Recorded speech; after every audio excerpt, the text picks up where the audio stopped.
Hi, does it sometimes happen to you that you come to your team with a new idea or a new project and the team is against it?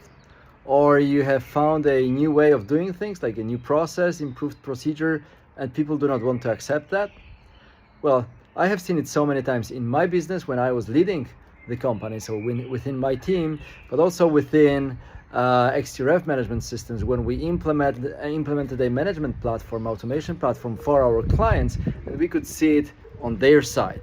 So let me share a few thoughts related to managing the change or managing the resistance that you often receive when you want to implement the change.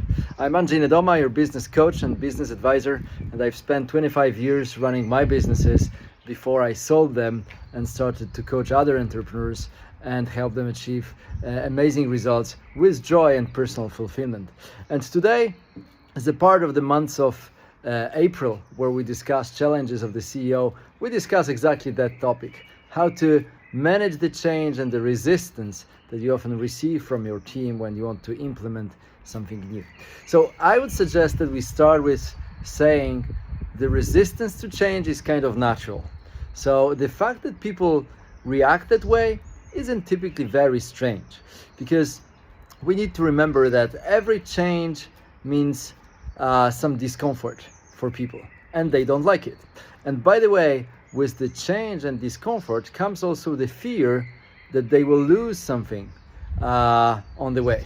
So not only they are afraid of the process of going through the change, but also the result that will mean that something that was established for them and maybe they were comfortable in that, it will disappear and they will find themselves in the new reality. So this is why they are afraid of change. And even if from your perspective as the CEO, top level executive, this change might be very positive, between your teams there will be people who will find a certain risk or threat within this change. So naturally they will oppose. So this is how we set the stage for the change. There is something to be managed here because resistance will be there. And if we accept that, I think that becomes much easier because we know we have to manage that. Then okay, so how do we deal with resistance? I think the most important element is to have the clarity within yourself.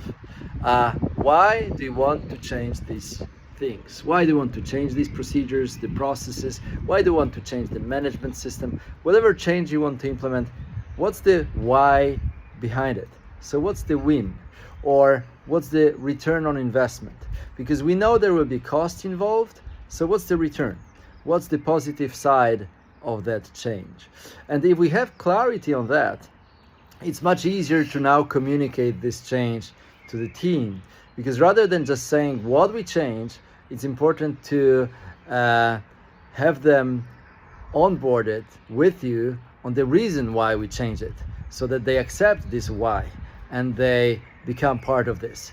So if you know your why, so you have the clarity about this, you can probably very clearly also communicate to your team what is the impact of this change, what's the positive impact on this change, and why is it so important that you do it right now and that you do it that way.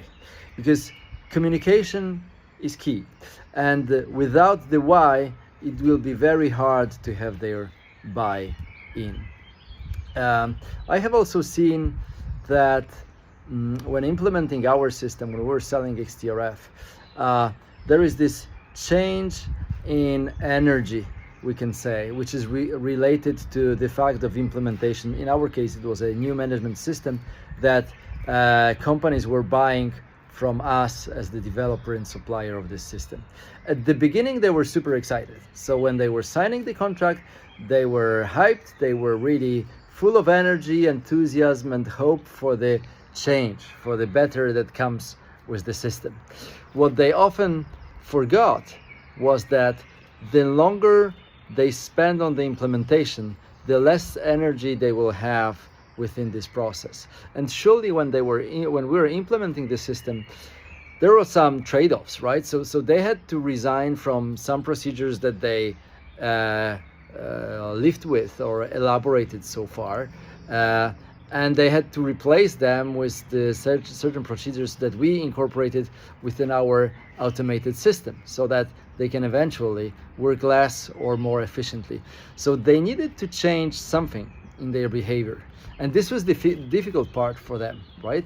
And as the time was going by and this energy that was there at the beginning was also deepening, so it was getting reduced, it was smaller, then the enthusiasm for going through this change in behaviors, in processes, in procedures was also fading away.